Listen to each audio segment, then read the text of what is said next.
Deixa eu apresentar, então, os convidados. Está aqui comigo a minha esposa, a pastora Júlia, e também, depois você vai dar um oi, está com a gente a professora Débora, né, Débora dos Santos, e está com a gente o casal de pastores amigos aqui, pastor Adilton e a pastora Cris. Né?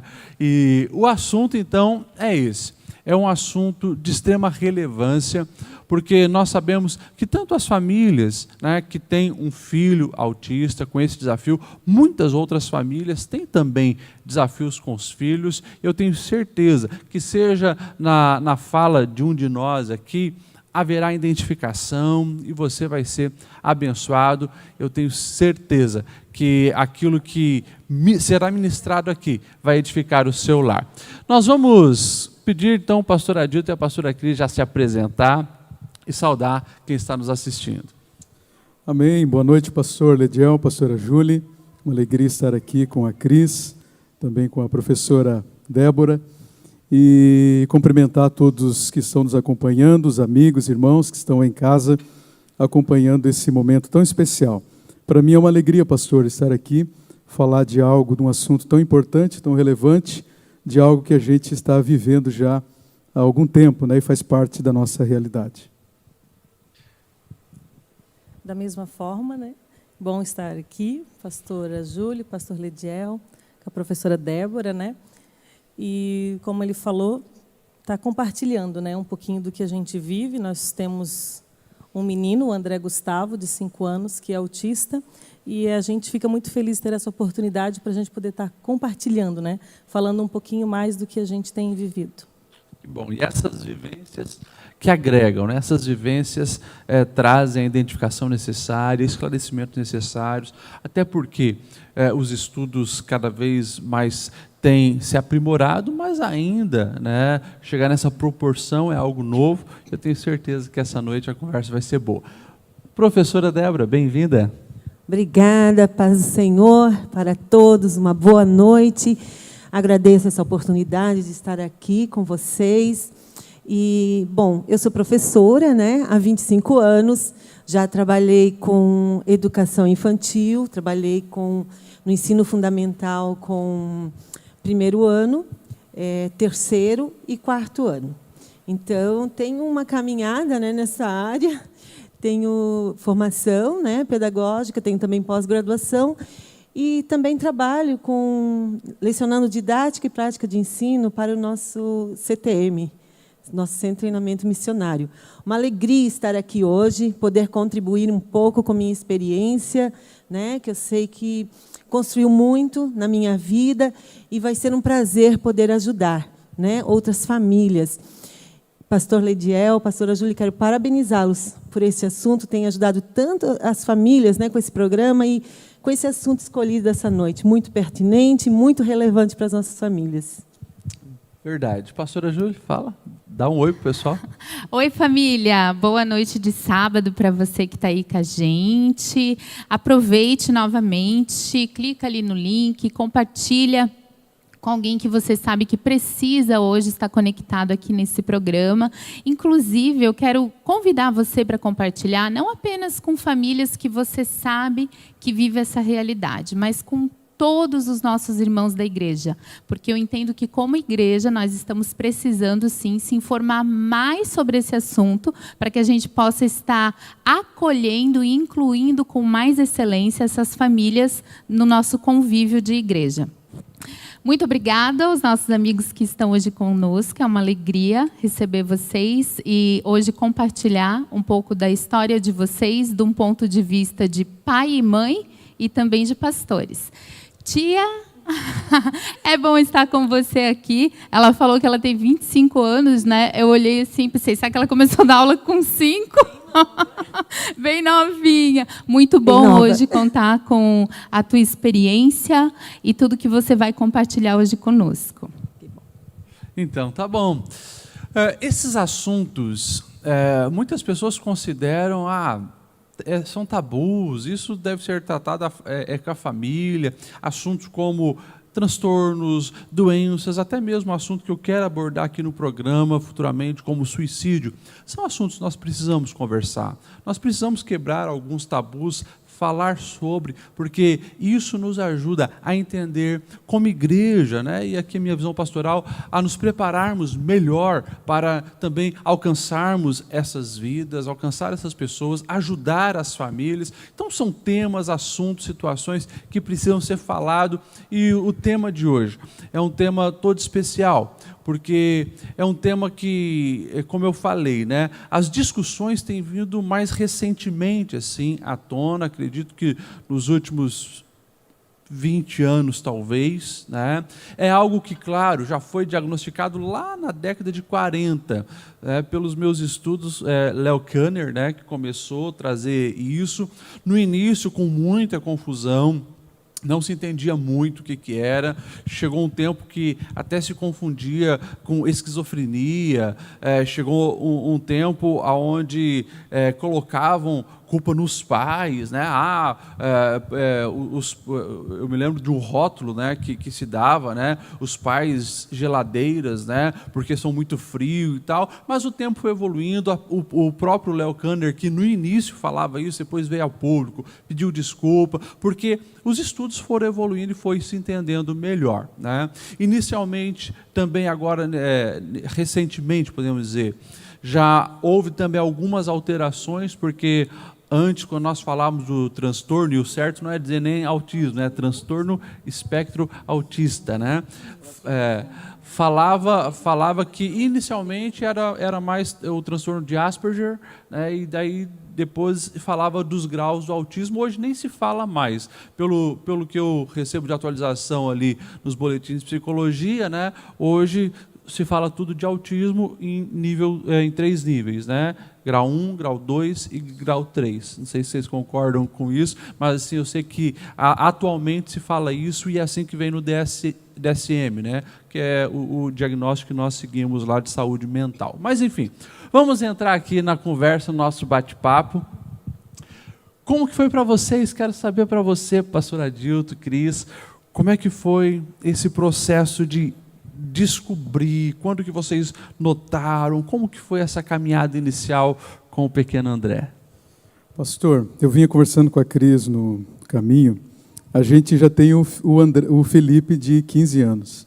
Felipe foi um filho que tudo que uma criança faz, ele fez adiantado.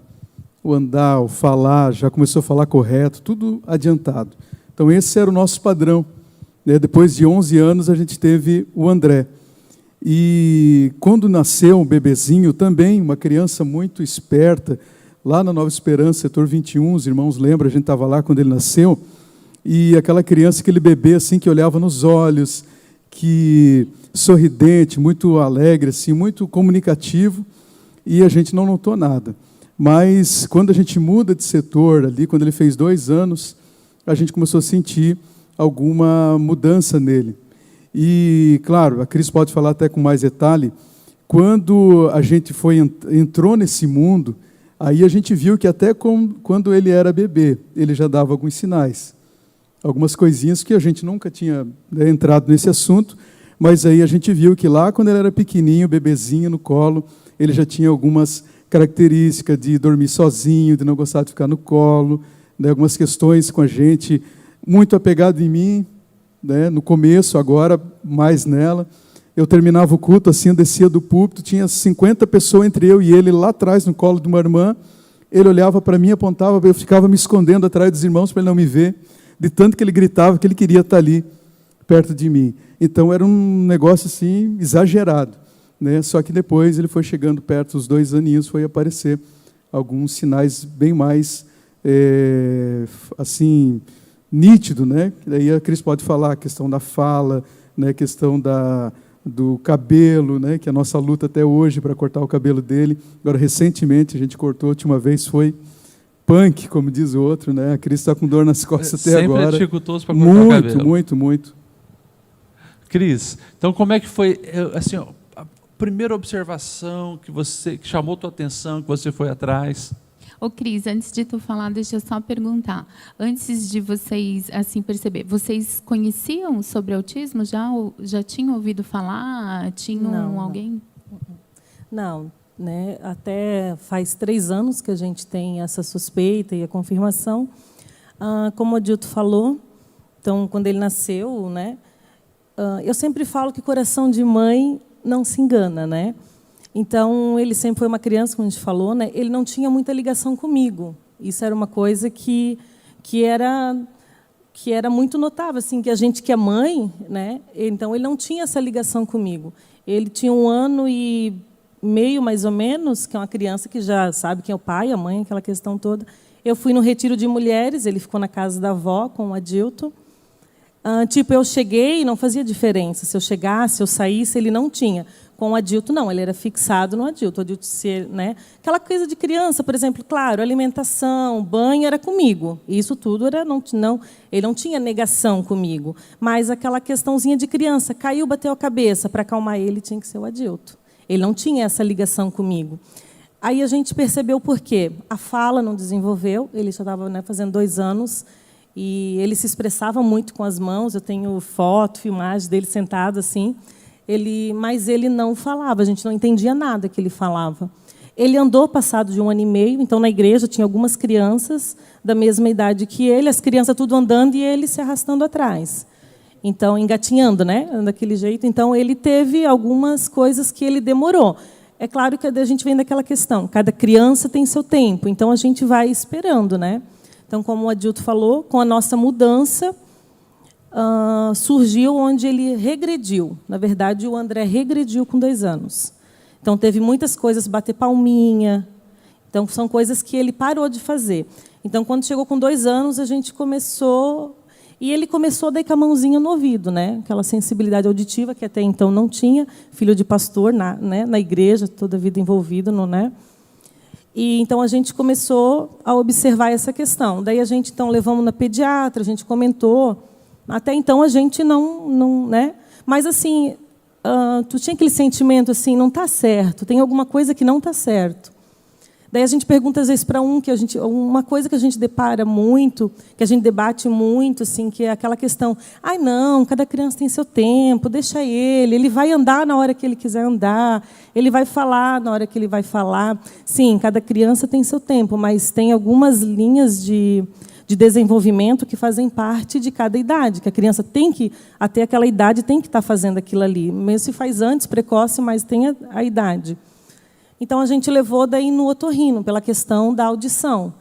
Ele respondia, a gente sabia que ele não tinha problema de audição, porque se a gente falasse, às vezes, André, às vezes ele respondia, às vezes ele não respondia, gente. Se ele estivesse assistindo, não fazia aquela volta. Às vezes sim, às vezes não. Mas, então, assim, a gente sabia que ele não tinha problema de audição. Daí, ali começou. Só que, nessa época, a gente começou a reparar nele, pastora, algumas coisas. Ele começou a dar muita atenção para a mão. Até então, hoje, quando a gente vê vídeo, a gente vê assim, que ele tinha, que hoje que a gente estuda, que a gente vai atrás, a gente vê nele que ele tinha algumas estereoptias, que são os movimentos repetitivos. Mas ele começou muito com a mão. Música, ele amava música, e toda a vida ali. Muito, né? Aquele sinal, com a mãozinha. E isso até foi o Adilto que observou, e quando a gente levou ele no otorrino, ele comentou que a gente falou para ela, né? E ela era comportamental já, ela já tratava com crianças. Aí ela deu assim botou a dúvida no nosso coração, na verdade, né? Daí ele fez alguns exames, né? Precisou fazer. E daí ela pediu que a gente levasse ele no neurologista. Daí assim, o primeiro momento quando você tem seu filhinho ali, não tem nada de errado com ele, né? Você vê assim, e o médico pediu para a gente estar levando ele no neurologista. Daí, o primeiro momento de mãe, o coração, a gente fica, né? Mas será que precisa? E foi no congresso que teve dos soldadinhos, que a gente fez no Galegão. Eu estava, porque eu trabalho com as crianças na igreja, trabalhava na época, então eu vestida, a gente fez roupinha para ele e tudo. E ali foi o ponto de partida, assim, porque foi desesperador para ele. A gente se via lá, assim, a gente saiu quase chorando aquele dia de lá, de ver o desespero dele, né? As crianças tudo brincando, pulando, e ele apavorado. Naquele dia a gente decidiu, não, nós precisamos. Daí a gente decidiu, então, ir para o neuro, né?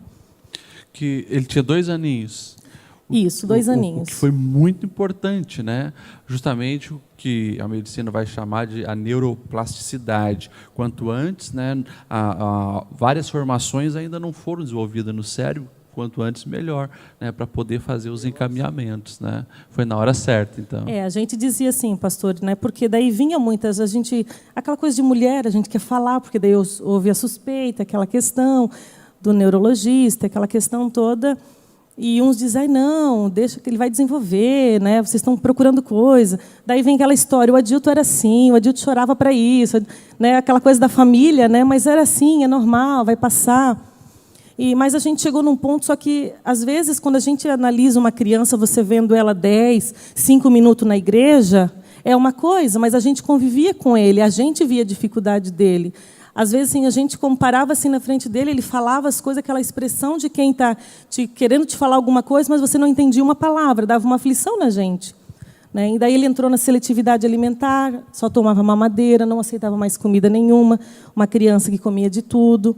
Começou a rejeitar a chegar próximo dele, a família, né? Ele começou a rejeitar as pessoas, não querer esse contato. Foram com 2 anos, então a gente fala, ele regrediu com 2 anos, porque ele fazia certas coisas que com 2 anos, daí, claro, veio a falta do desenvolvimento, uma criança de 2 anos, junto com uma regressão, né? Que foi a falta de... E o que a gente chegou a um ponto que eu e o Adilto chegamos assim, porque a gente ouvia muitas opiniões, né? A gente chegou no ponto, bom, eu prefiro errar pelo excesso, dizer, não, a gente foi, chegou na frente, não é nada, do que um dia chegar lá na frente e dizer, poxa, a gente poderia ter feito alguma coisa e a gente não fez. Hoje ele é diagnosticado com autismo grau 2, que o médico, porque vem mudando muito, como o senhor falou, né, essa questão que é muito estudo, hoje ainda não tem definido de onde surge, de onde vem o autismo, tem várias linhas de pensamento. E a gente... a gente decidiu, preferiu que a gente errasse pelo excesso, mas que a gente não errasse para chegar lá na frente e dizer. Porque o doutor falou que se nós não tivéssemos interferido lá atrás, com aquela idade, hoje ele não seria a criança que ele é. Né? Hoje, se você olhar ele, tem gente que às vezes questiona, mas tem certeza que ele é autista? Eu disse, ele é uma criança acompanhada há 3 anos. A gente lida diferente com ele há 3 anos. Então, é lógico que se você olhar hoje ele é mais desenvolvido. Mas o médico fala, a importância, ele fala muito isso, né? Que, às vezes, a gente... É claro, ninguém está preparado, né, pastora, para te saber que tem um filho, que teu filho, talvez, lá na frente, não vai ter uma vida sociável. Tipo assim, tu chega, tu se depara com um diagnóstico que tu não sabe como vai ser o futuro dele. Não foi fácil, com certeza não. Foram muitas lágrimas, muitas conversas, essa dificuldade de aceitação. Só que a gente se vê num ponto que eu digo, eu preciso... Né? Pensar na criança, nele, porque não adianta eu ficar aqui sofrendo, ai, meu Deus, meu filho, será que ele vai? Só o futuro vai dizer. Então, a gente decidiu fazer tudo o que está ao nosso alcance. Então, a gente hoje faz tudo o que está ao nosso alcance para que ele desenvolva. Hoje, as terapeutas, tudo falam, né, que ele é funcional, que provavelmente tudo que ele botar na mão para fazer, ele vai ter as dificuldades, mas no que ele for fazer, ele vai ser o melhor. Né? Eles têm essas características, né? Bom conhecer um pouquinho da história de vocês. Antes de perguntar ali para a professora, já vamos incluir na conversa, mas você falou uma coisa extremamente importante, me chamou a atenção, né? Que é a maneira que os pais vão reagir diante desse primeiro momento. Porque eu já conversei com algumas pessoas e parece que, inicialmente, os pais têm um sentimento também de culpa. Né? O que eu fiz? O que foi que eu errei? Vocês passaram por isso? E como superar isso, Adilto e Cris? Pastor, eu acho que... E a gente hoje... Tem pessoas, né, da igreja que hoje tem até o privilégio de ter nós perto, vivendo isso, e a gente não teve. Né? Nós era na internet, ouvindo vídeo, né? Como diz a Cris, as redes sociais dela, só autismo... Né, é um assunto que, principalmente, a Cris respira isso todo dia. Mas o maior desafio, pastor, é essa aceitação, né, esse começo. Né, e aí as vozes de fora. Né, e as pessoas, como a Cris falou, que isso é coisa da cabeça de vocês, esse menino não tem nada. Né, e a gente precisa tomar uma decisão. Né, a gente precisa, e isso depende 100% de nós. Então, esse início, como a Cris falou, a gente tomou uma decisão, eu e ela. Mas eu me lembro como se fosse hoje, nós sentados na sala, assim, no sofá, ele é, né? Ele é. É, né? É. E ao mesmo tempo, daqui um pouco mais, poxa. E a gente fica naquela luta com a gente mesmo. Tentando negar. Tentando negar, não, mas ele é uma criança, né, como diz, normal, né? Não, ele não tem, olha só tudo que ele faz. Mas até essa semana a gente falava sobre isso, que a questão do autismo não é são uma série de ações que a criança tem. Porque é fácil falar, eu também chorava para cortar o cabelo, porque eu tinha bastante, né? Eu também chorava. Então era fácil dizer isso, né? O Adilto chorava para cortar o cabelo também, então isso é normal. Mas ele não tem só essa característica. Então o pai e a mãe acompanham uma série, né, de características, né? E isso só a gente vê, como a Cris falou, que estamos ali convivendo com ele todos os dias. Então acho que o maior desafio, pastor, é esse, é passar para esse estágio, né, de dizer, não, realmente ele é, e a gente vai agora correr atrás. Né? O que também é um momento de extremo crescimento, altruísmo, desenvolvimento e de ampliar a visão, porque você começa a enxergar outras realidades daí também. Pastor, para você... vou dizer uma coisa para o senhor. A gente faz 15 anos que pastoreia a igreja aqui em Blumenau, né? E eu já tive situações de orar dentro de uma casa, chorar até junto com o pai, porque descobriu no diagnóstico, mas depois eu falei com a Cris muitas vezes isso, eu não sentia dor, o que aquele pai realmente estava passando. Ele dizia assim, pastor, como é que vai ser quando ele for para a escola, quando ele for adolescente, o que as pessoas vão dizer? Olha o jeito que ele faz, o jeito que ele brinca com esse objeto, e amém, orei, fiz o meu papel e fui para casa. E agora, a gente vivendo isso, voltou na minha memória, todo aquele acompanhamento, aquela visita, e eu, poxa, porque eu agora me pergunto também. Um dia eu cheguei para o médico, neurologista, e eu disse, doutor, como é que vai ser quando ele ser adolescente? Porque hoje, eu pego ele no colo, qualquer situação, abre o carro, boto na cadeirinha, coloco o cinto, pronto. Eu protejo ele, eu guardo ele ali, mas a maior luta, né, de um pai e de uma mãe, nesse sentido, eu e a Cris, é pensar no futuro. E um dia eu perguntei para o neuro, né? Perguntei para ele, e aí ele falou essa frase que também eu guardei, né? Se vocês continuar investindo como vocês estão fazendo até hoje, é bem provável que ele vai ser um adolescente normal, né? Mas ele vai saber que ele tem algumas limitações. E ele vai até evitar algumas situações, né, que ele sabe que aquilo ali é desconfortável para ele. Então aquilo acalmou um pouco o nosso coração, mas é o medo, né, da gente do futuro. A verdade é essa, pastor, né? Por mais que a gente serve a Deus, confie em Deus, né, mas o futuro, né, a gente se preocupa sempre como é que vai ser. E o que acalma o nosso coração é isso, a gente está fazendo a nossa parte e precisa viver um dia de cada vez, né? Um passo de cada vez, um dia de cada vez. E você que está nos assistindo, quem sabe você passa por uma situação parecida ou conhece alguém que passa, e que a nossa mente possa se abrir para isso, né? Nós possamos, sim, unidos, buscar estar bem, não é hora de ficar trazendo culpa, aonde foi que eu errei, por que isso está acontecendo, não, você precisa estar bem, para você poder ajudar quem você ama. Vamos falar um pouco com a professora, né?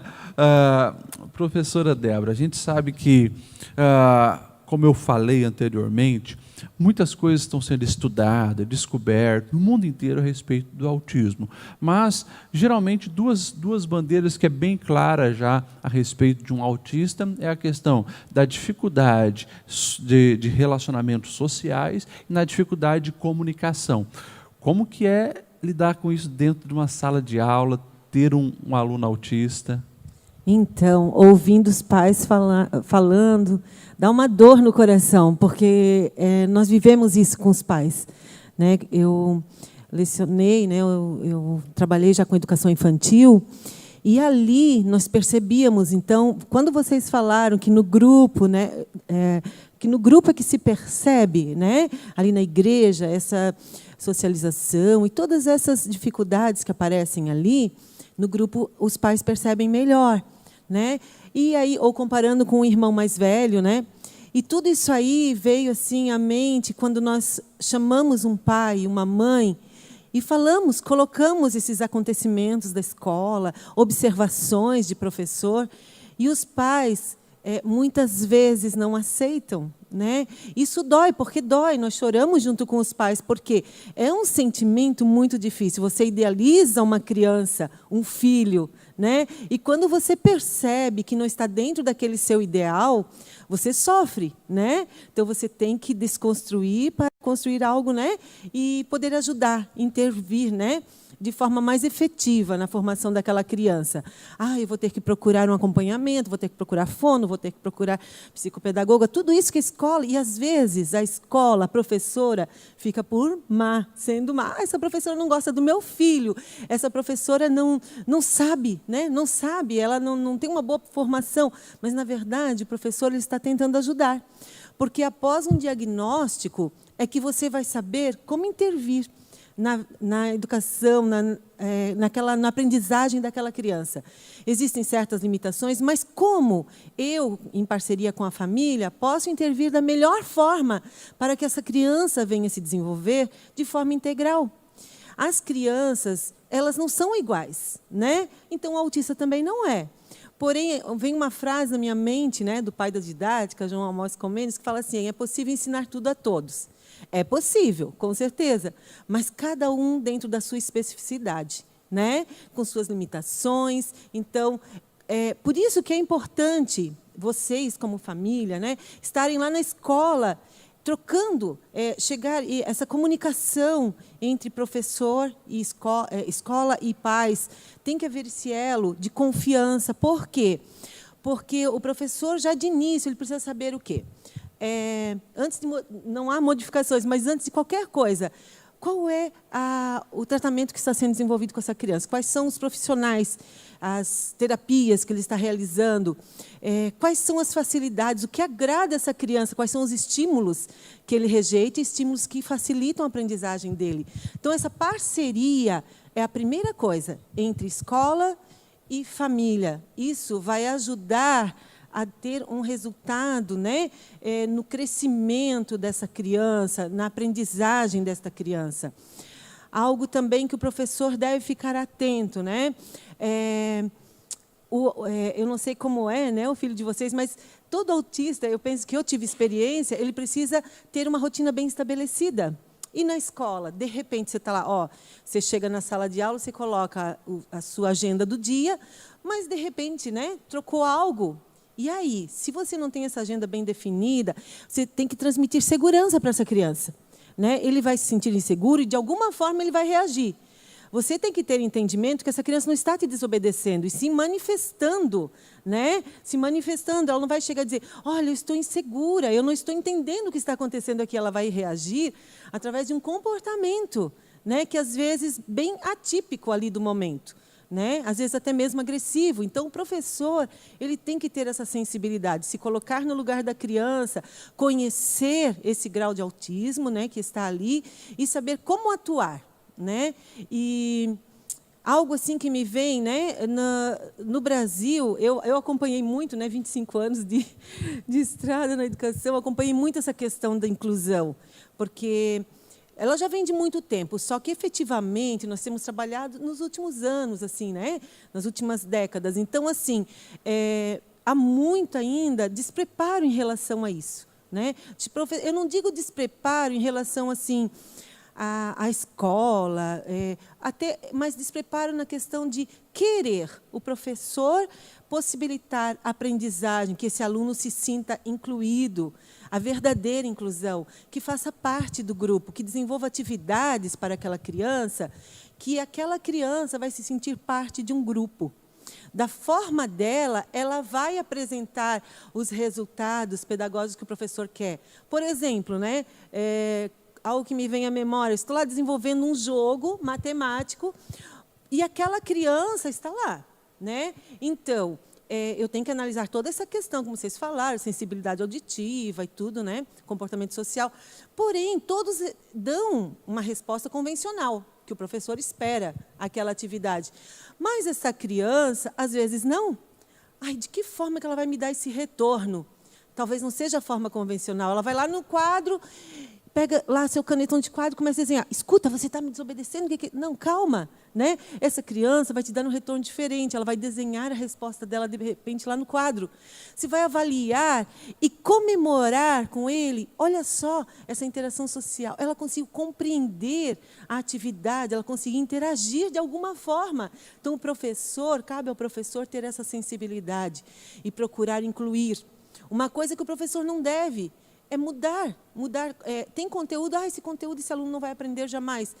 Propicie a esse aluno a oportunidade, porque eu lembro que uma vez em sala de aula, eu até pensei, nossa, né, essa criança, não, agora, mesmo com o professor auxiliar, vai ter as dificuldades, isso aqui, né, tinha dificuldade de coordenação motora e tudo mais, essa criança não vai fazer. E eu me surpreendi, porque no momento em que eu entreguei, né, todas as ferramentas de trabalho, eu entreguei para ela também. Mas sabe quando você entrega pensando, nossa, não sei se vai dar certo.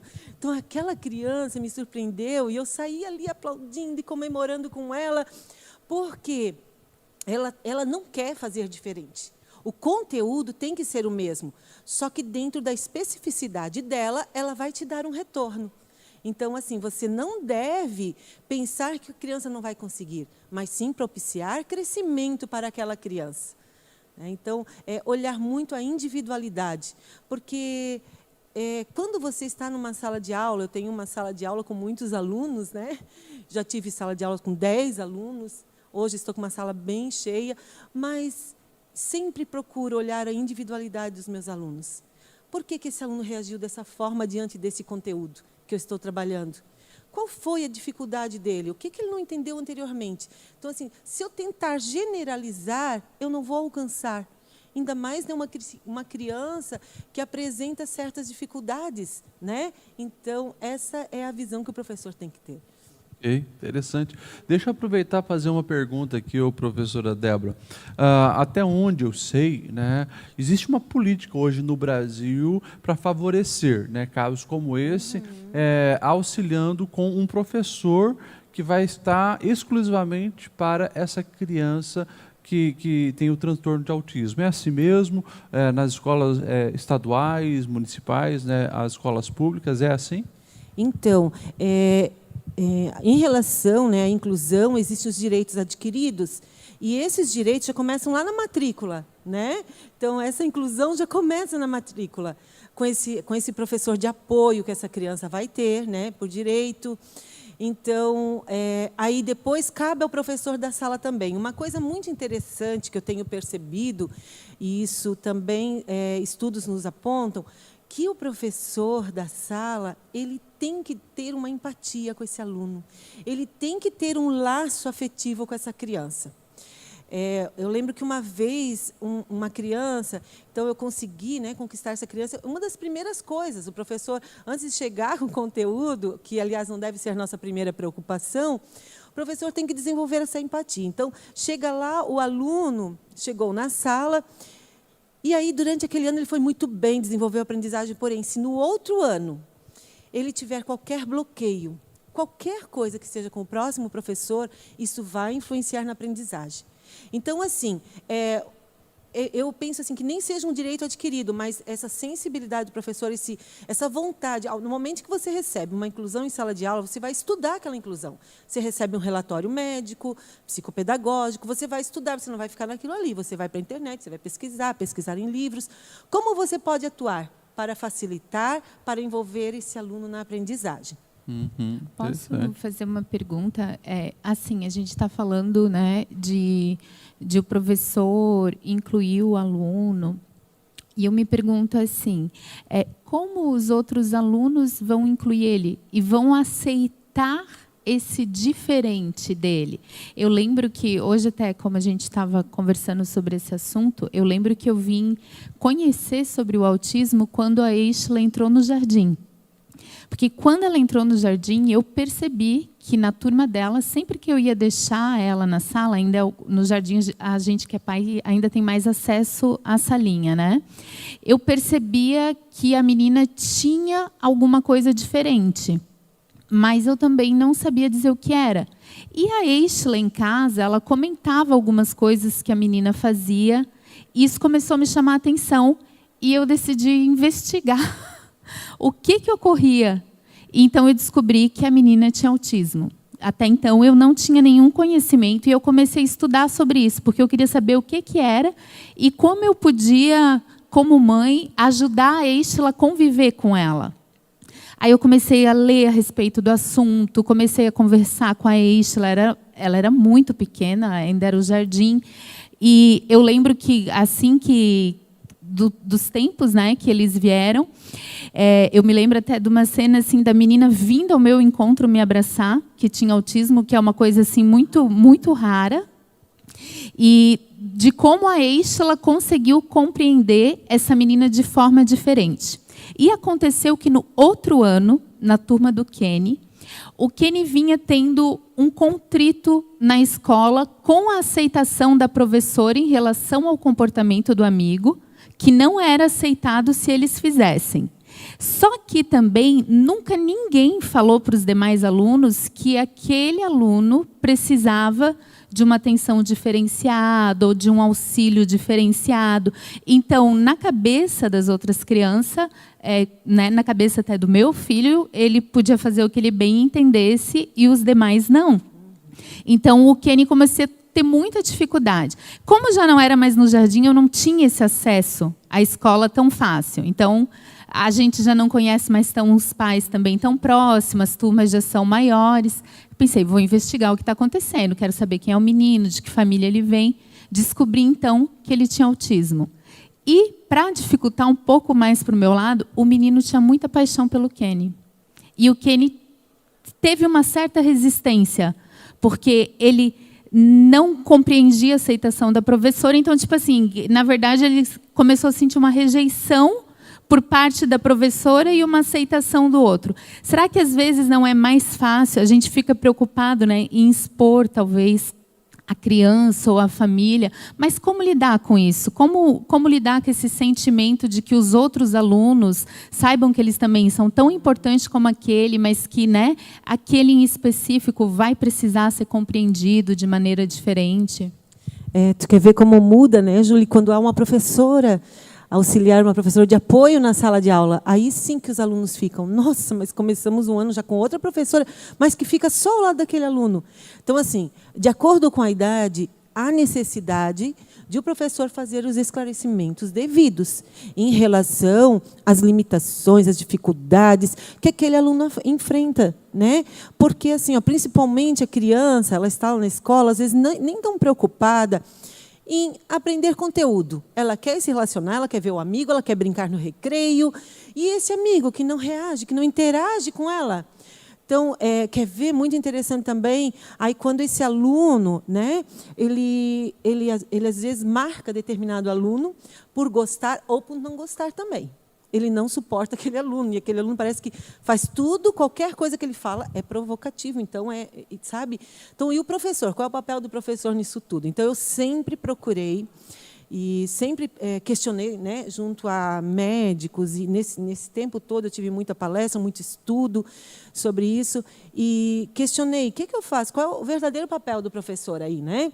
Então, o professor realmente é um mediador. Ele está ali mediando a aprendizagem, mediando comportamentos.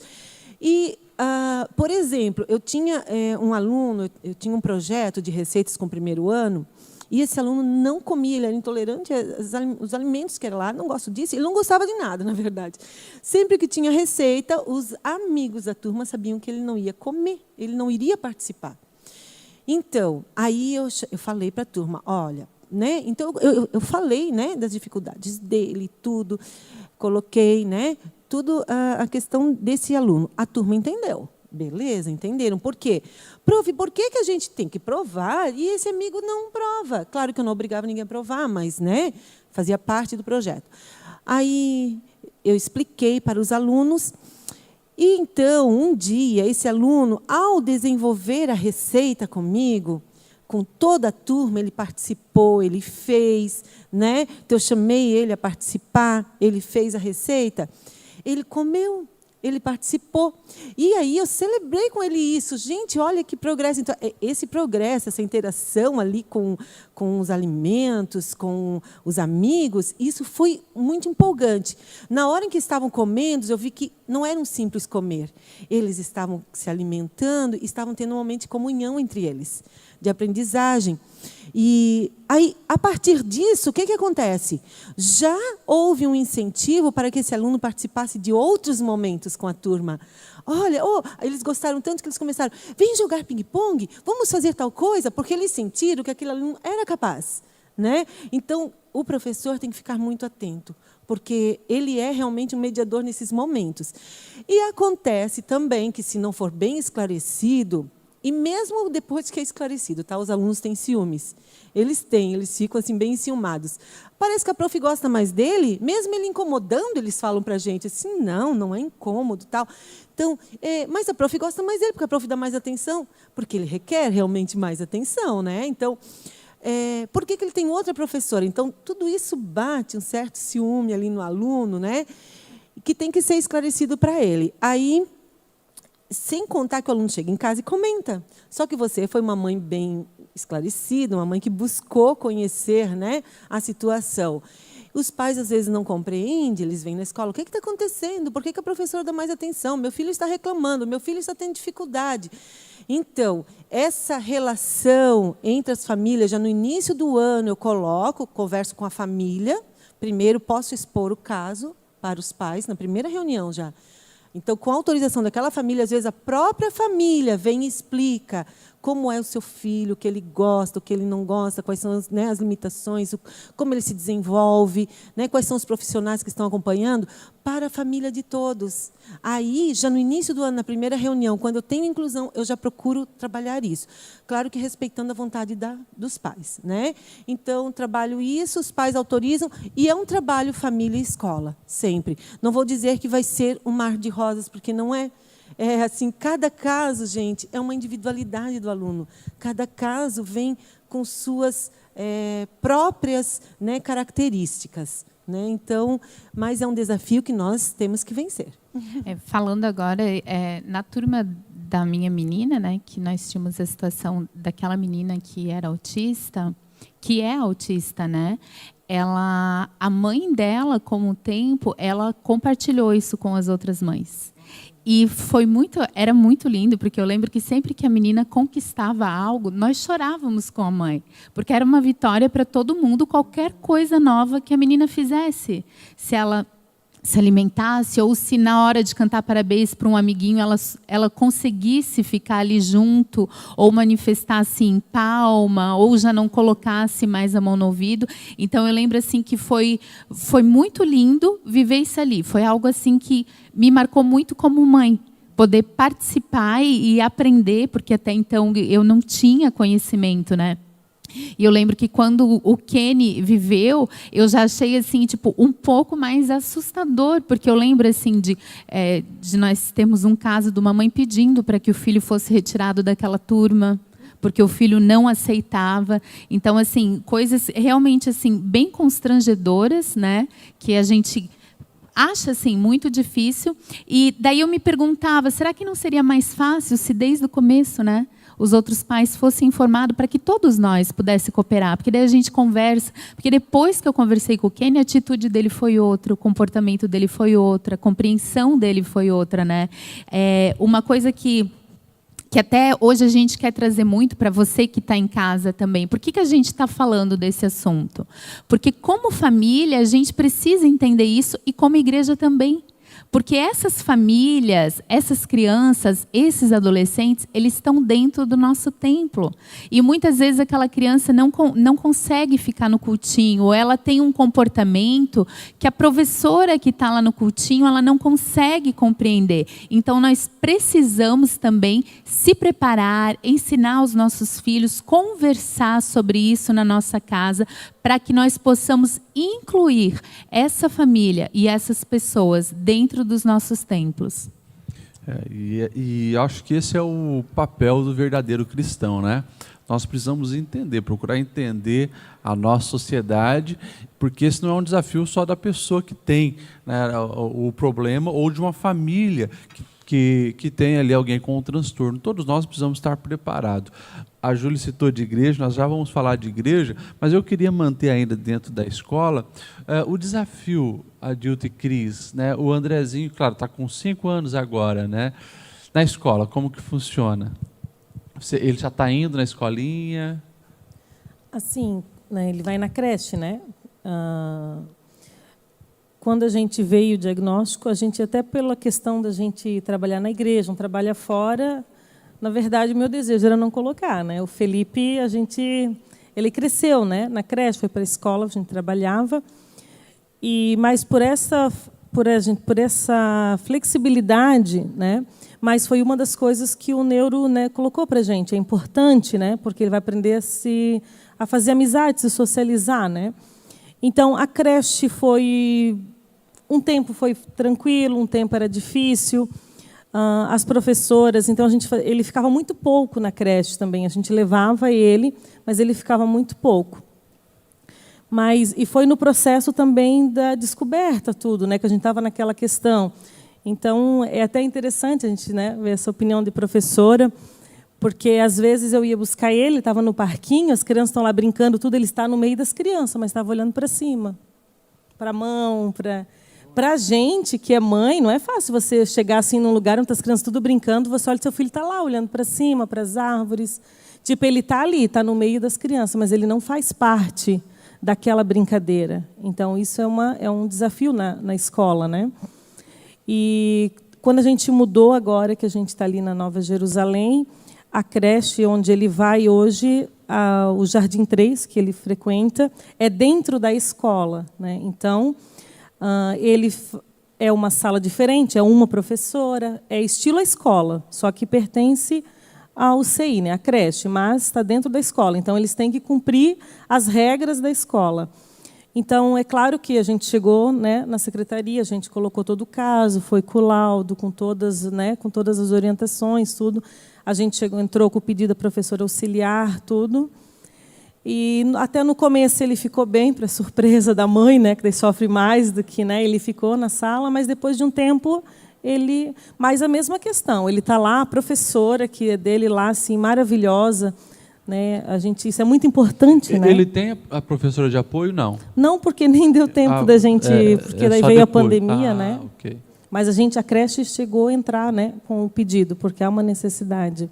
Mas assim, pastor, essa questão que a professora irmã Débora falou, de os pais ter os professores não como um inimigo, mas como um aliado, né? E a Cris sempre foi muito amiga né? A gente saiu, mudou de bairro, mudou de setor, mas ficou ali uma amizade. Por quê? Porque aquela de ir lá na escola e conhecer e contar histórias, aí chega um pouquinho atrasado, às vezes tem que buscar um pouco antes, né? É diferente, né? E daí a gente, com a Cris, ter sempre as professoras ali como aliada, às vezes a gente deixa lá e fica, meu Deus, será que ficou? Não, vai que vai dar certo, deixa ele aqui. Daqui a pouco já vem uma fotinho no WhatsApp dele brincando, gente, opa, já deu certo. Mas por quê? Talvez a professora nem poderia fazer isso, mas que a gente foi lá, né? E conversando, fazendo essa amizade para tudo pensando nele, né? Tentando ver ele se envolvendo ali com os alunos. Mas sempre foi um desafio também, né, pastor? Tem alguns episódios que a gente lembra, no recreio, por exemplo, eles estão numa mesinha, e isso a professora falava para nós, né? Estava numa mesinha lá com a turminha dele fazendo lanche, e se passa uma turma do lado indo para a sala, se não ficar cuidando, ele entra junto com aquela turma e vai para a sala como se... E não estranhe que são outros amiguinhos, que é outra turma, e ele vai atrás. Então, são tudo situações. Agora, ali já onde a gente está, né, esse ano, antes da pandemia, ele faz aniversário dia 19 de fevereiro. A gente fez uma festinha lá para os amiguinhos, e daí a gente ficou lá, deu a hora do recreio, e ele saiu lá, a gente vamos ficar meio escondido, mas ver ele brincando com as crianças, e a gente meio perto, mas ele não via, né? E ele no meio de umas 10 crianças, assim, da idade dele, as crianças também de 5, 6 anos não são obrigadas, quem que você é, o que você está fazendo aqui? Nem como ele estava invisível ali. E muito menos ele também. Ô, gente, deixa eu brincar aí, Ele ali no meio, subindo numa árvore, pulava, corria, não falava com ninguém, ninguém percebia ele ali também, mas para ele estava tudo normal. Mas a gente, como pai, já pensa, ai meu Deus, que situação, né? Não interagir, né? É a situação de escola, né? Mas eu acho que um destaque é esse que a doutora falou, é a gente ser amigo e fazer essa parceria, né? Parceria. Tanto que, né, essa bandeira da interdisciplinaridade, né, é levantada. Ou seja, precisa ter a família, a escola, os médicos, os psicólogos, né, todas essas disciplinas ajudando e favorecendo, né? Nós falando essa questão, né, pastor, porque é uma característica forte do autismo, né, essa questão de não socializar, né? Ele está ali, mas ele não pertence, ele não na escola. Então, às vezes a professora mandava foto para nós, as crianças estão na mesa, como tinha um outro menino autista na sala dele e esse menino tinha professora auxiliar, então ela ajudava o André também, né? Então, ela dava esse suporte para ele também. Mas, para fazer atividade, tipo assim, tá lá as crianças brincando, lá na hora da história, as crianças tudo, e ele separado, ele sentado longe. Porque é importante também o respeito da criança. Não adianta eu obrigar ele a estar lá. Eu tenho que respeitar esse tempo, porque ele vai chegando. Ele é novo, né? Então, as crianças vieram já há algum tempo junto, ele é novo. E isso faz toda a diferença da professora, porque elas também sempre colocaram isso. Então, era interessante, porque a criança autista, por exemplo, o André, ele não gosta que você chegue assim... Hoje já é mais tranquilo com a gente, mas é uma coisa que a gente repara. Ele chegar na escola, às vezes as crianças vêm... Coisa de criança, né? Vem tudo em cima. Então, ele já vai... Então, assim, a própria professora, tudo já vai, né, tentando... Daí vê que ele, tipo assim, tem uma criança que ele já demonstrou um pouquinho mais de afeição. Ela já colocou na mesa com ele. Então, sempre, nunca deixou ele afastado. Ela vai, aos pouquinhos, elas iam colocando ele nas mesas. Daí já pegava as crianças mais tranquilas também, né, porque é coisa de criança, né? Às vezes tem uns que são mais pegador nas coisas, né? Então, ela botava ele, né, mas sempre junto. Mas é uma característica muito forte do autismo. É exatamente isso, né? Você pode falar muito melhor que eu. É essa questão. A criança está ali, mas o maior desafio é você colocar ela dentro do que eles estão fazendo. Uma coisa. É muito importante mesmo essa parceria, essa conversa, essa troca entre os pais e até mesmo entre os profissionais. Uma das coisas que a gente faz já no início do ano, matricular, então, os pais vêm conversar, nós vamos conversar como vamos, né, fazer essa inclusão, vamos trabalhar a reunião com os pais ali, como que vai ser essa conversa com os demais pais envolvidos, né, no processo, e os profissionais que trabalham com essa criança, porque esse professor, além da sensibilidade que ele tem que ter, né, em entender o aluno, ele tem que saber, por exemplo, esse aluno ele é muito sensível, a sensibilidade auditiva dele é grande. Aí, de repente, você vai lá no momento de homenagem cívica. Está aquele som alto, né, o hino nacional, digamos, ligado alto, a escola toda cantando, ou então uma fanfarra, alguma coisa, essa criança vai se agitar, ela não vai querer ficar ali, e se você não souber disso, você vai querer, tu está me desobedecendo, você não está ficando... Então, assim, esse professor tem que estudar o caso, tem que estudar o que necessita, quais são, né, as especificidades daquele aluno, né, para que possa ser entendido. Eu lembro que teve um ano que eu peguei, eu disse, no início da homenagem eu não vou, porque vai entrar fanfarra, tudo, eu vou um pouquinho mais tarde com esse aluno. Daí a gente deixou com outro professor. Então, assim, eu conversei com esse aluno, né, e aí ele entendeu, ele mesmo disse, prof, eu não quero ouvir esse barulho, ui, ui, ui. Ele fazia assim, não quero. Ele fecha os ouvidos e ficava bem assim, agitado, muito agitado. Os outros alunos, eles vão dizer, poxa, mas por que ele não pôde ficar? Então, se já aconteceu essa inclusão, eles vão entender, prof, eles lembram a gente. Prof, lembra que ele não vai gostar de ir lá, prof? Lembra que ele não gosta que faça isso para ele? Eles vão e cobram dos amigos. Tu não lembra o que a professora falou, que isso não é legal para ele? Então, assim, eles criam uma parceria, uma amizade, um elo afetivo. E aí sim acontece essa inclusão, sabe? Então, há toda essa conquista, esse envolvimento, esse preparo da turma. E não uma preocupação única, exclusiva com o conteúdo, mas sim esse social que de imediato tem que ser trabalhado. O que não é de uma hora para outra, né? Mas é um processo, né? Se essas crianças, desde o início do ano, já vão sendo, né, ensinadas a respeito desse assunto, é muito mais fácil, né? Interessante. E claro, a gente pontuou de igreja, né? Porque igreja é lugar de barulho, né? Igreja tem música, igreja tem banda, igreja tem microfone, é som, e vocês são literalmente um casal de pastores, né? E que tem também esse desafio. Não sei se o André, né, essa questão do barulho, do som interfere, mas como tem sido essa vivência de igreja com ele? Pastor, nós também, questão de igreja, também tem uma história, né? Agora, né, a gente confessa, até nós vinha falando no carro que a gente talvez até falha também nessa questão, por causa da pandemia, distanciamento dentro da igreja, a questão da máscara, que ele não usa, né, as crianças nem estão podendo ir na igreja, então ele está mais em casa, a gente está ali pertinho, sempre tem alguém dando uma olhada nele. Mas a questão da igreja também, ele sempre ficou lá atrás, né, mais longe, se melhor ainda, embaixo no banco de uma cadeira, sentado lá, observando, olhando para o data show, vendo o que a pessoa do computador coloca, vê se sai, ele fica cuidando tudo ali, mais longe. Eu lembro de um culto que ele começou a correr, daí para nós já fez parte da evolução. Final do culto, a criançada correndo, mas 5 crianças, ele no meio, e uma irmã disse, meu Deus, aquela menina não para de correr, e nós olhamos assim, para nós era um sonho, ver ele correndo, vindo de lá, subiu no púlpito, desceu de volta, e assim já fez parte da evolução, porque ele não passava da metade da igreja para frente, não tinha o que fazer, né? Então tinha algumas exceções, algumas questões assim, mas muito raro. Então, falando hoje assim de igreja, pastor, com a nossa experiência, a gente não é um ambiente confortável, né, para um autista estar, né? E claro que aí alguém pode dizer assim, a gente ora e Deus, a gente ouviu muito isso também, né? A gente crê. Eu creio que a evolução do André muito também tem parte nas nossas orações, não só nossa, da nossa família, dos meus pais, dos pais da Cris. A gente se criou num lar cristão. Eu sei que é também fruto de oração, mas isso não nos isenta de fazer o nosso papel.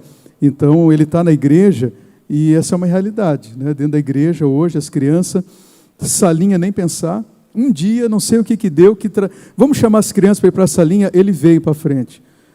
Os irmãos até tudo, meu Deus, o André está ali, irmão, vamos orar pelas crianças. Um rapaz fazia parte ali da equipe, pegou no braço dele para dizer, vamos ir para a salinha.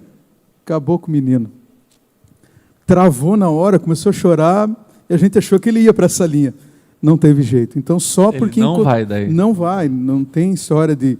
Teve um episódio engraçado dele também, um dia, que eu estava falando assim no púlpito, dando os avisos, eu acho já, quase indo para a mensagem, daqui um pouco, do nada, o André sai no corredor com a salva na mão, e veio correndo no meio dos irmãos com a salva, e todo mundo, parecia que estava catando borboleta no meio da igreja, subiu no púlpito, desceu, e agora, quem que vai pegar ele? Daí o meu cunhado, né, o Marlon, estava ali no culto, a Cris não estava, daí eu no microfone, disse, Marlon, pega o André ali, porque se alguém chegasse perto, aí com jeitinho, André, vem cá, e trouxe, e tirou ele dali. Mas do nada ele saiu correndo e veio, então tinha esses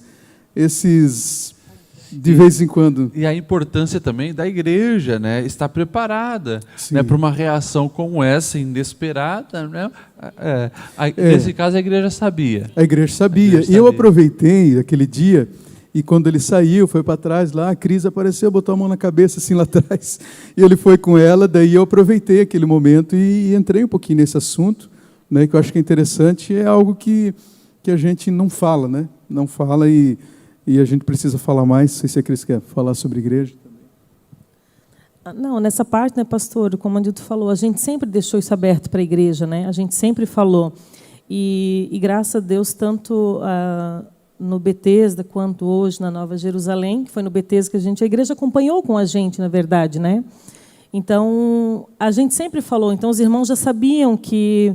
Porque uma coisa que às vezes a gente faz, que a gente tem o costume de uma criança, bota a mão na cabeça, que bonitinho, né? E isso é muito complicado. Então, teve muitas situações dele se jogar no chão, né? Então, tipo ali, às vezes, mas é um hábito da gente, né? Que bonitinho. E ele é bem sensorial. Então, de se jogar no chão, né? Então, ter daí daquela crise, aquele choro. Então, de eu pegar, tanto que, como o Dito falou, ele tipo sempre embaixo do banco, ficava deitado. O que o André, ele é autista, mas ele não é hiperativo. Isso também é uma questão, né? O André nunca foi hiperativo. Então, ele sempre ficava deitado no chão. Eu sempre tive um cobertor e um travesseiro, porque eu sempre levei ele para a igreja junto. Ele ficava deitadinho lá atrás. Eu sempre fui muito ativa, está ali na porta recebendo. E ele fica deitadinho ali, ele não sai dali, ele não sai. Eu podia sair e voltar, o André não saía dali. Qualquer coisa distraía ele, às vezes um brinquedo, alguma coisa ali, ele ficava. Então, os irmãos sabiam disso também, né? Então, a gente sempre deixou isso, e a gente sempre teve esse carinho, esse apoio da igreja, né? Então, eles acompanharam a evolução, tanto quando o André começou a levantar e andar, sentar, às vezes entrava uma família com uma criança, ele sentava junto. Tipo assim, foi uma questão, né? A igreja tipo assim, participava com a gente daquela alegria. Poxa, né, às vezes a gente fala, a criança anda. Para quando a gente via ele nessa situação, era uma alegria.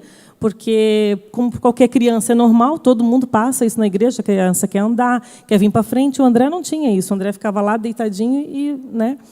Então, a igreja sempre participou. E a gente sempre falou, quando a gente assumiu, né, a igreja onde a gente está hoje, a primeira coisa, né, primeiro círculo de oração, a gente sempre deixou isso para a igreja.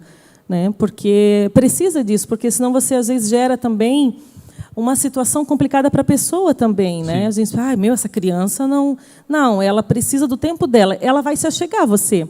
Tipo, hoje não, hoje se a gente chegar, dizer tchau, vai lhe dar um abraço, ele vai te abraçar do jeitinho dele, mas ele chega, né? Então essa é uma questão do autismo, você respeitar esse tempo da criança, porque a gente vem dessa cultura, você chegou, paz do Senhor, abraça, né?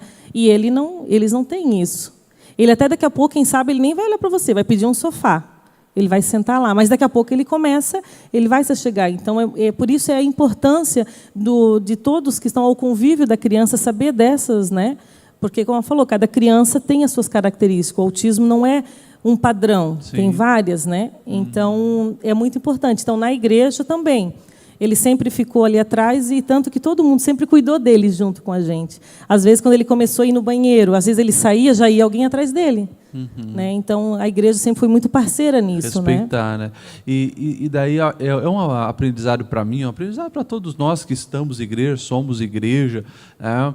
De muitas vezes a gente quer julgar, né? Mas aquela criança está assim, aquela criança está assado, né? E tem muitas crianças que são diagnosticadas com TDAH e outros transtornos, né? Que nós precisamos também aprender a respeitar. Eu acho que é uma via de mão dupla, né? A gente procura entender, respeitar, compreender isso, né, a peculiaridade de cada criança. Eu acho que isso é importante e é um assunto que nós, pastores, e que nós, igreja, precisamos parar e também refletir a respeito disso. Né? Não sei se a professora queria falar alguma coisa?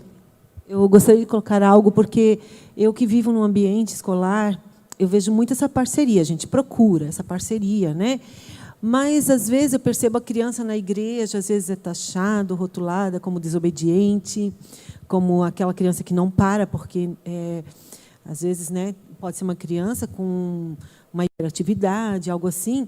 Se os pais, eu penso, os pais devem colocar para toda a igreja e juntos trabalhar nessa questão de comemorar os avanços dessa criança, em relação, né, a tudo que envolve a sua formação, de forma integral mesmo, né? Está se envolvendo mais com os irmãos, porque de repente chega um irmão, cumprimenta aquela criança e aquela criança não manifesta atitude nenhuma. Que criança antipática, o que os pais estão fazendo? Não estão ensinando, não estão dando educação para essa criança. Às vezes já vem um rótulo, né? Vem um rótulo, isso. Mas você tá ciente, né, do contexto de vida dessa criança, o que é essa criança, qual a evolução. Então, assim, eu acho que nós, como igreja, como corpo, temos que estar mais unidos em amor nisso. Sabe? Amar mesmo incondicionalmente, diante de limitações do outro. Eu lembro que, quando eu estava dando aula essa semana para os alunos lá no CTM, eu estava falando sobre estilos de aprendizagem, inteligências também. Então, assim, não existe aquele que não é inteligente. Né? A gente tinha muito isso. Eu não sei fazer isso aí.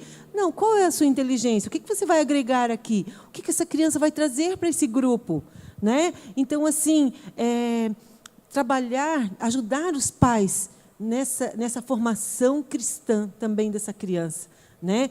Porque ainda mais nós, né, como cristãos que conhecemos a Bíblia, devemos viver esse amor de Deus. É isso aí. E uma coisa importante que já foi mencionada aqui, mas eu queria frisar, porque o nosso tempo está indo, né? Já foi, na verdade.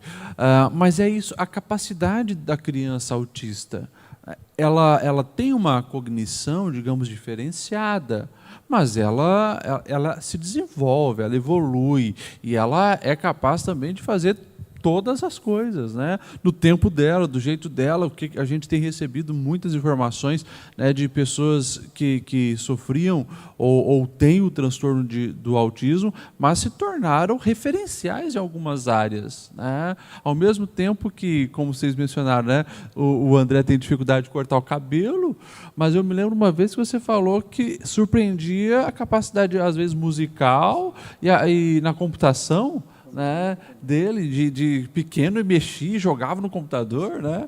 Não, ele é muito esperto, pastor, em questão de celular e computador. E também a gente vê na música, né, questão de sempre, desde criança, de pequeno, memória, de cantar, de ouvir uma vez aqui na sede, num congresso, as irmãs do ciclo de oração, aqui o coral cantado, ali uma semana, ele está cantando aquela música, a gente, meu Deus, de onde que ele ouviu essa música? E foi aqui, a gente foi lembrar. Então, ele tem isso. Então, nessa questão, pastor, de igreja, eu acho que não pode ser um empecilho, né, para uma família deixar de congregar, né, porque eu sei que é difícil. Uma coisa é você ser o pastor da igreja, né, e também facilita, mas eu sei que um casal, no dia a dia, que está vindo para a igreja, tem as suas dificuldades.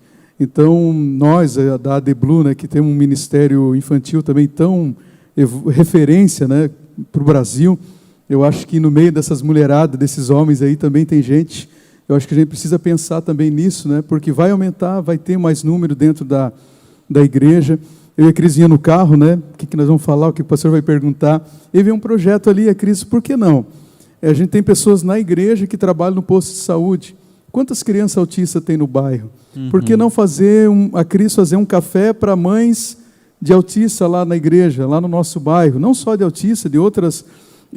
Mas para fazer o quê? Para contar uma experiência. Aquela mãe que está desesperada, o que eu faço? Eu também passei por isso. E na igreja tem também médico, tem psicólogas, né, tem professoras. Na igreja tem todas essas disciplinas, né? Verdade. Então, acho, né, pastor, dentro desse tema nosso do ano de relevante, né, nessa área do autismo, a gente também, acho que tem um leque aí que dá para a gente, né, fazer, e me despertou no caminho. Sim, pensando o que posso fazer lá no bairro, né? E já vamos regar essa semente aí para dar fruto, porque realmente é algo extremamente importante, né? Mas voltando nesse assunto da capacidade, não sei, professora, as tuas experiências, né?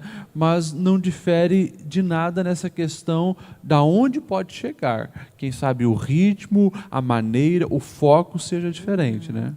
Eu estava aqui pensando, é justamente isso. Assim como na escola, como professor, nós temos que cuidar para não ficar privilegiando conteúdos apenas, não se tornar um professor, né, conteudista, e sim visar uma formação integral.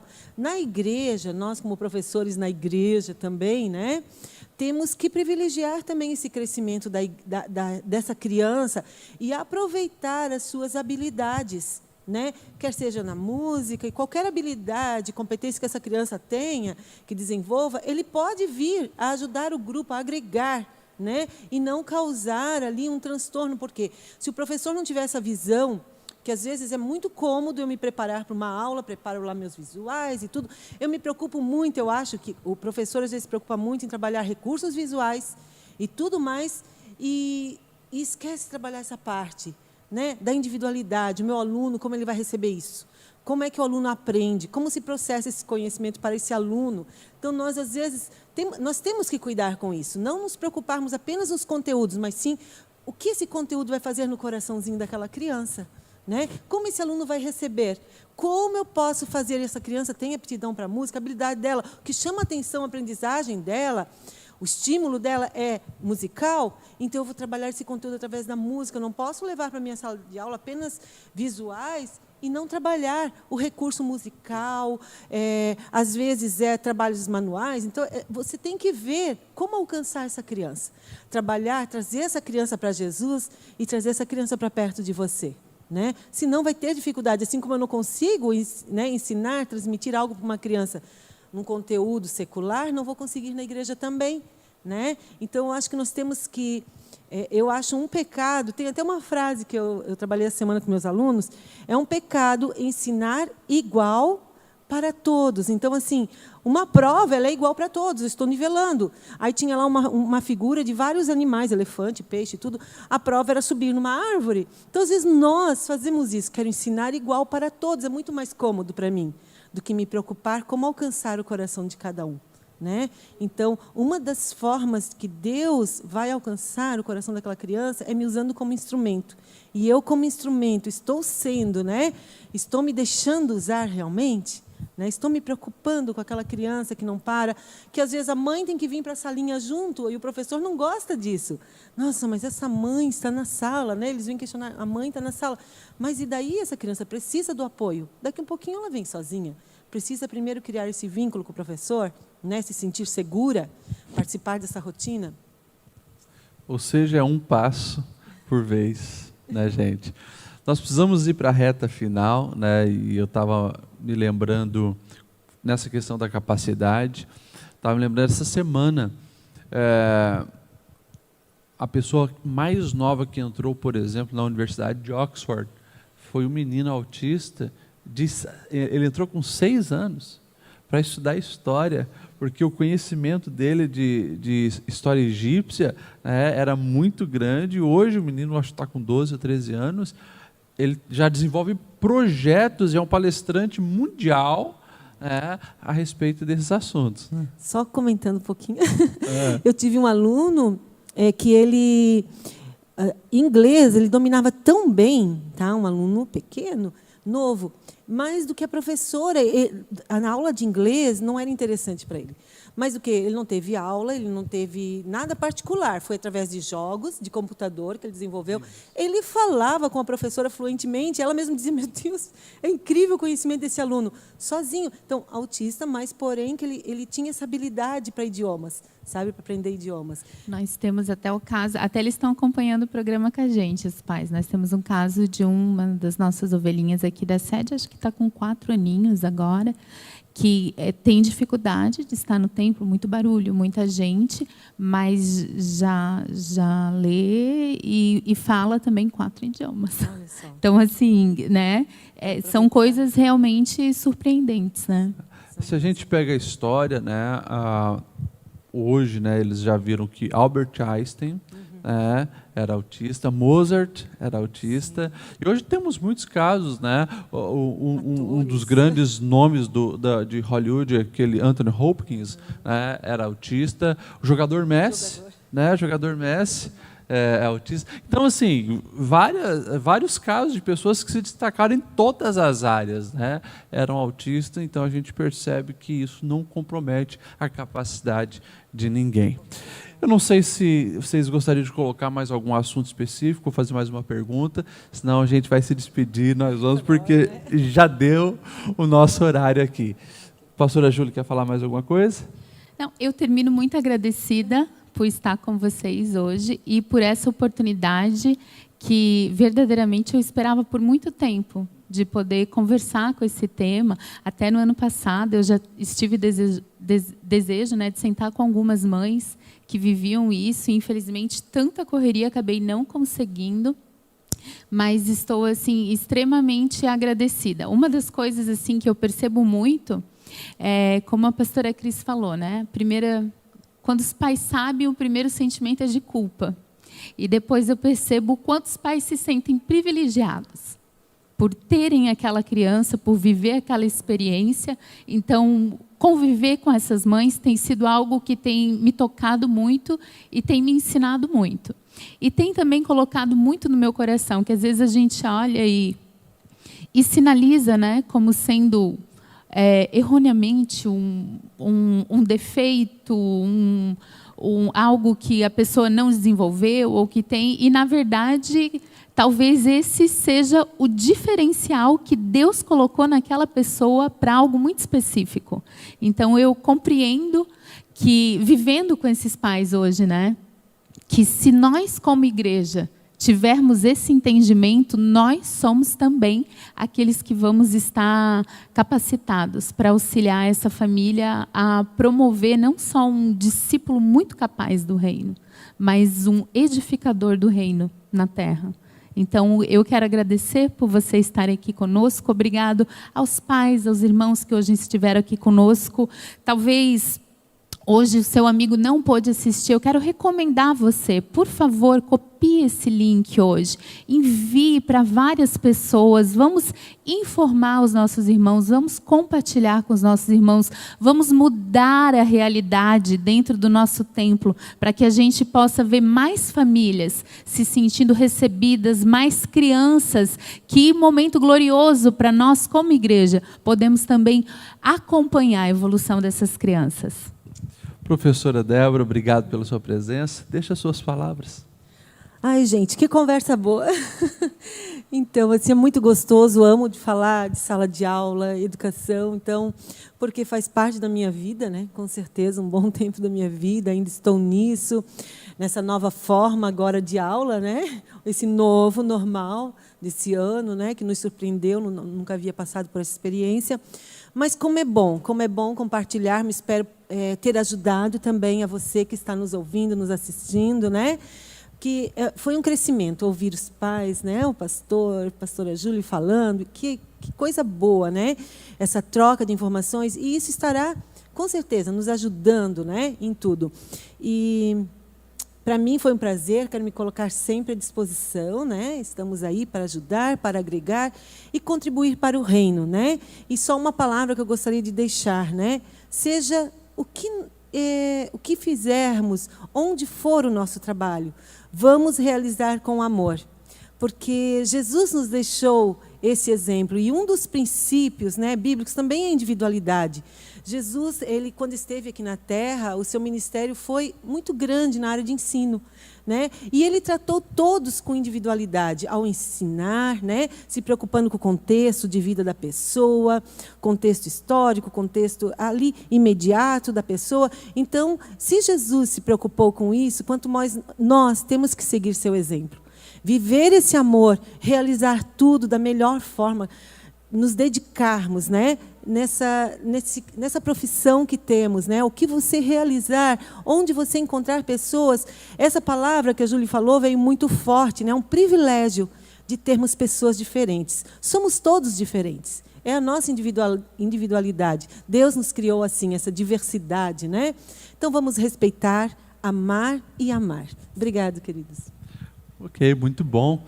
Vamos finalizar com vocês, então, se despedindo, e depois o pastor Adilto faz uma oração para a gente.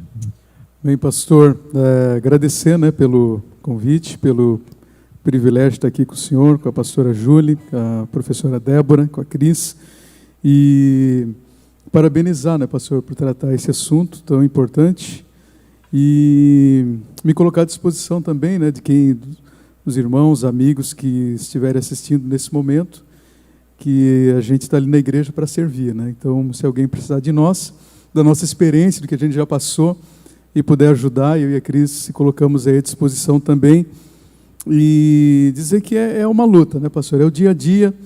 Às vezes a gente romantiza também, né, o autismo, a gente sabe que tem o dia a dia das coisas complicadas, que para uma criança às vezes tiraria de letra, às vezes para ela é difícil, mas a gente vai vivendo. Tem o estresse, tem o cansaço às vezes redobrado, mas, como a professora falou, é um ser humaninho que a gente dá vida, né, por eles, e a gente tem certeza que, com certeza, Deus nos deu uma missão, né? Eu e a Cris entendemos isso, a gente nos vê hoje como privilegiado, né? A gente vê o mundo com outra visão, através desses cuidados, essa nova porta que se abriu através do André. Então a gente entendeu isso, que foi uma missão que Deus colocou em nossas mãos. Bom, dando continuidade, Me sinto feliz, também agradecida por essa oportunidade, né? Eu acho que, como foi falado, é muito importante, né, a gente estar abordando isso, né? Porque hoje vem crescendo a realidade das famílias em relação ao autismo. E uma palavra como mãe, né, o que eu posso dizer, que, claro, quando a gente se vê diante de um desafio, de um diagnóstico desse, não é fácil. Eles tipo botam a parte que eles falam assim: quando vem o diagnóstico, vem o luto. O luto do quê? Tipo assim, o luto do todo o sonho que você teve para aquela criança, tudo que você planejou e esperava dele, né? Eu vejo como um novo começo, né? Passei por isso, passei. Claro, não me vejo, às vezes a gente vê relatos de mães. Eu acho que se a gente ficar focando para as partes difíceis, a gente não avança, né? E a gente decidiu isso mesmo, vamos fazer o que nós podemos por ele, né? Então, acho que Deus dá essa missão para nós. Deus nos dá filhos para que a gente ensine eles a voar, e todos eles vão voar, no tempo deles, mas eles vão. Então, a minha palavra é essa mesmo. Eu acho que a gente precisa, sim, aceitar, porque eu já acompanhei na igreja outras mães que daí conversando, porque você começa a reparar, a gente quando se vê diante de um diagnóstico desse, eu comecei a estudar, comecei a procurar, ler, entender o que é, quais são as dificuldades, o que eu posso fazer pelo meu filho. E às vezes o que eu mais vejo assim são mães, essa negação. Só que quando eu estou negando isso ao meu filho, eu estou impedindo ele de crescer. Então, nós, como igreja, precisamos também, né, cuidar com essa parte também, para a gente também ser um instrumento de bênção, né? E eu entendo isso, já falei para o Adilto, né, a gente colocou isso no coração, de estar ajudando, né? A gente está vivendo isso. A gente, às vezes, quando você olha para uma criança, hoje a gente vê algumas coisas e diz, poxa, essa criança tem algumas características. Porque, às vezes, quando você vê uma criança que está ali desregulada, se joga no chão, chora, não quer ficar naquele ambiente, às vezes a gente já olha assim, nossa, se fosse meu filho, ai, cadê a mãe dessa criança? Só que muitas vezes você não sabe o que aquela criança está passando naquele momento, né? Então, acho que isso na igreja a gente precisa também, né? Ter essa sensibilidade de dizer, não, venha, traga para a igreja, sim. A gente ajuda, a gente até falou, às vezes, pensar numa salinha, alguma coisa dentro da igreja, onde a criança possa, né, específica para essa criança, porque a gente precisa pensar nisso, né? A gente precisa pensar no desenvolvimento deles. E a gente optou por isso. Nós faremos tudo que estiver ao nosso alcance para que o André cresça, desenvolva e seja o instrumento nas mãos do Senhor e que ele seja o que Deus tem para ele, né? Porque a gente sabe que o autismo dele não vai impedir ele nem de fazer, quem sabe, a obra de Deus lá na frente, né? Então, a gente está aqui hoje fazendo o nosso melhor para que ele cresça, desenvolva, e nós, como os pais, sempre vamos estar do lado apoiando. Então, eu agradeço por essa oportunidade, parabenizo, né, que eu acho que é muito importante mesmo. Não é fácil estar aqui falando disso, Padilton, a gente convive o dia a dia ali, né? Mas, às vezes, assim, expor, falar, não é fácil, né? Mas, né, espero que a gente tenha conseguido passar um pouquinho disso, da nossa experiência, e dizer que com Deus tudo é possível. Amém, é verdade. Nós agradecemos a presença de vocês e, de fato, né, abrir a privacidade assim, é um desafio também, mas nós agradecemos, porque temos certeza que abençoa muito das pessoas que estão nos assistindo e abençoa as nossas vidas. Fica aqui, então, essa palavra para você, esses registros para você, respeito, amor, dedicação, altruísmo, são princípios que Deus nos ensina, que nós precisamos aplicar na realidade em todas as áreas e também para vencer e superar os desafios que chegam até nós. O assunto hoje foi sobre autismo e nós aprendemos aqui que todos nós juntos podemos fazer a diferença para abençoar a vida de alguém. Nós, como igreja, eu como pastor, saio daqui também aprendendo que nós precisamos olhar a igreja de uma maneira diferente, repensar algumas áreas que necessitam mudar, para que também as famílias que têm autistas, né, sejam bem recebidas, sintam-se bem e e vejam na igreja, sintam esse apoio, vejam na igreja como colaboradores, para que juntos nós possamos fazer o melhor pelas nossas crianças, jovens, adolescentes. Deus abençoe a todos.